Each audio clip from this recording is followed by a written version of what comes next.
everybody, so my name's Amelia and I'm a first year medical student. So this video is going to be a little bit different to the usual videos that I do with med content. This video is going to be talking all things travel.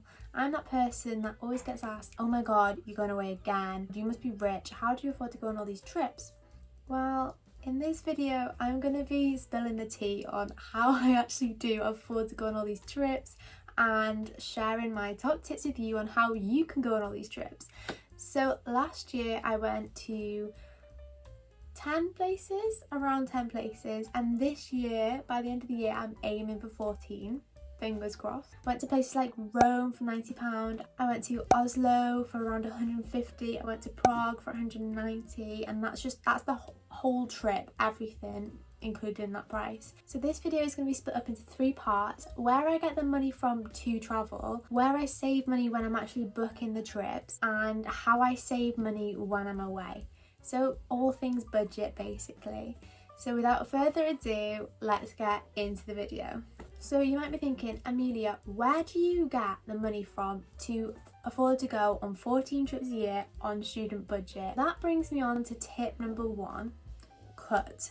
So it's really important to look at what you're spending, look through your bank statement and look at your outgoings. Travel is all about priorities, so you need to be looking at what you're spending and what you can do without. So for example, I know if I go on a night out, I can easily spend £50. If I'm planning on booking a trip, I cut down on the nights out that I'm going on. That £50 on 3 nights out is my trip to Rome. If you get a coffee every morning on the way to uni, that adds up. A month without Costa or Starbucks could be what's holding you back from going to Rome or going to, I don't know, Amsterdam. So look at what you're spending, look at what you can do without, and prioritise. Tip number 2 is roundups. So I use Monzo, but I know a lot of other bank accounts now do this. Basically, roundups are where you can turn them on so anything that you spend gets rounded up to the nearest pound, and the extra little bit of change goes into a pot. Yes, it sounds so insignificant, but it honestly does add up, and it's a way of saving money without even thinking about it. I know Monzo does it. I have a travel pot. I have a travel pot. But you can also lock the pot as well. So if you're one of those people that is gonna be just taking the money out as you're saving it, you can lock it until you get to a certain amount. So that might be handy for some people who struggle to save. Easy way to save. There's no excuses with roundups. So where do I save money when I'm actually planning the trip? Well, good question, because I'm glad you've asked. That leads me on to tip number 3, be spontaneous. Honestly, half the trips I go on aren't planned. Half the trips I go on are just looking online, looking at flight prices, finding a cheap price and booking it. Don't think you always have to plan out your trip 6 months in advance, because you really don't. Just get into the habit of looking at flights, and if you find a good one, booking it. I went to Oslo last year in Norway with my 2 friends, and we booked that. We were sat in the car and we were like, should we go somewhere? I had never even thought about going to Norway, and looked at flights and we booked to go to Norway. We were jumping in the fjord and in the saunas and sightseeing, and it was such a pretty place. I had the best time in Norway, honestly. We did so much, and it's honestly a place I never would have thought of going beforehand. Tip number 4 is short trips. So personally, I prefer to go on multiple short trips a year than one long one, and if you're a uni student, this will probably fit into your schedule a bit better. Short trips tend to be cheaper than obviously if you go into somewhere for 2 weeks. Cheaper in terms of the actual cost of the trip, and cheaper in terms of what you're going to spend while you're there. A lot of the time it's a bit more affordable to do. Obviously you're not going to be able to do absolutely everything there is to do in that place over a few days, but if you really love it, you can always go back, and it allows you to visit more places than you would if you were just going one place per year for a long period of time. A lot of people think, I don't want to go away for a few days, but what sounds bad about a weekend in Denmark? Like, you're either going to spend the weekend sitting at home, maybe looking out your window in rainy England, or you're going to spend the weekend in Denmark doing something random that you've never even thought of doing. So to me, a weekend in Denmark sounds absolutely fantastic. So do not underestimate the amazing time that you will have going on a weekend away somewhere abroad. Tip number 5 is to book flights and accommodation separately. If you book it separately, it's going to be so much cheaper, I promise you. When you book package deals, you are paying for the flight, you're paying for the accommodation, but you're also paying for somebody to put them together for you. You might as well save that money and just do it yourself. It is actually really, really easy to do once you get the hang of it. So look for your flights and your accommodation separately and book them separately. You will save so much money, I promise you. To book my flights, I use Skyscanner. I absolutely love Skyscanner. Can I just point out, this is not an ad in any way. I'm just very passionate about Skyscanner, so I'm gonna tell you all the great things about Skyscanner, and it's not an ad, it's not sponsored, I just have a lot of love for it. Skyscanner is basically an app / website that scans the web for the cheapest flights. Google does it as well, so you can use Google.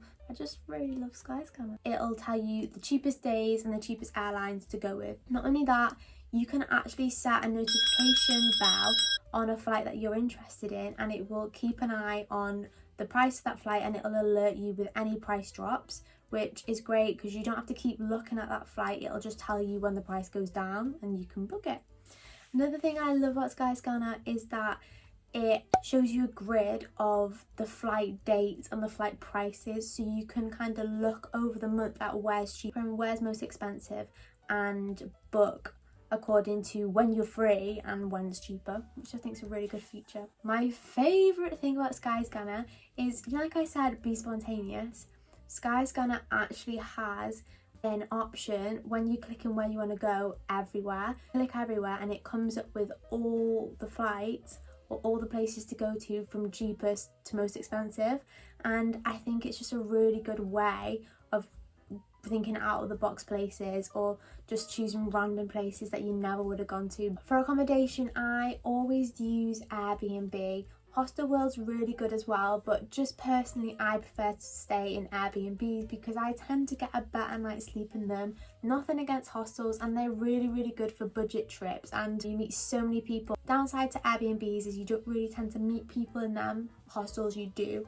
However, I like to prioritise getting a good night's sleep, and when you're staying in a hostel, you've got people coming in and out at different times of the night. If you're a light sleeper like me, I tend to wake up a lot, so I just would rather stay in an Airbnb. Tip 6 is to be organised. A lot of the time, if you are organised and you book things in advance, you save money. And it's not as set in stone, we have to do this and we have to do that, but I try to get an itinerary together, and any excursions that I want to do, book in advance, because a lot of the time you save money if you book in advance. I often book my excursions with Get Your Guide because it allows you to cancel within 24 hours of when the excursion is. So even if you book it 3 months in advance, if it gets to the time and you're thinking I actually don't want to do that anymore, it's fine because you get a full refund if you cancel 24 hours in advance. Obviously look at the terms and conditions because it might be slightly different for that one trip you book. So moving on to how do I save money while I'm there. So tip number 7 is research. A lot of people say use public transport.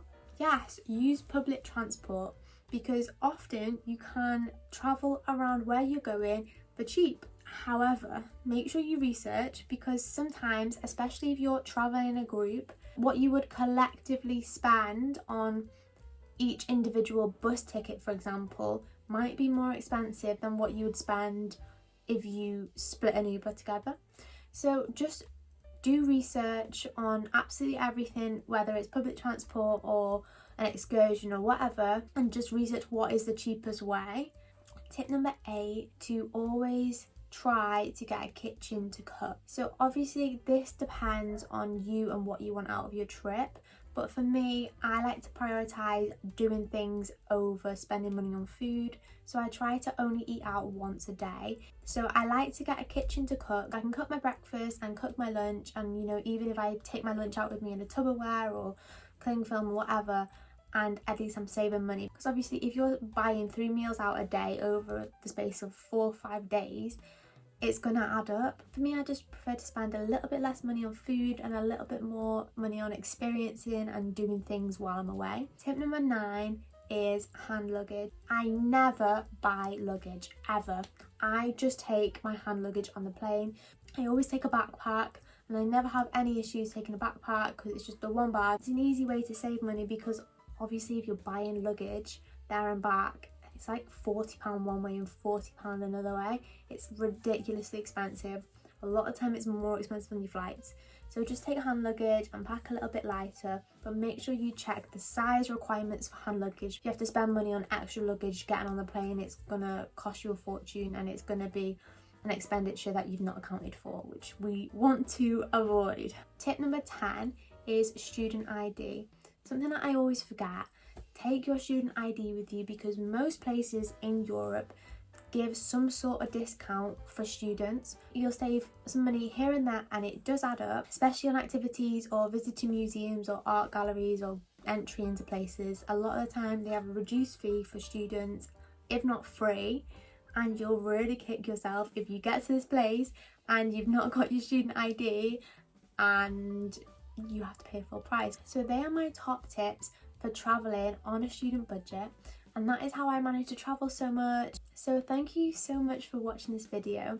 If you've enjoyed this video, I would really appreciate if you would like and comment down below and subscribe to my channel. Thank you so much for watching. I hope you've enjoyed and I'll see you soon. Bye!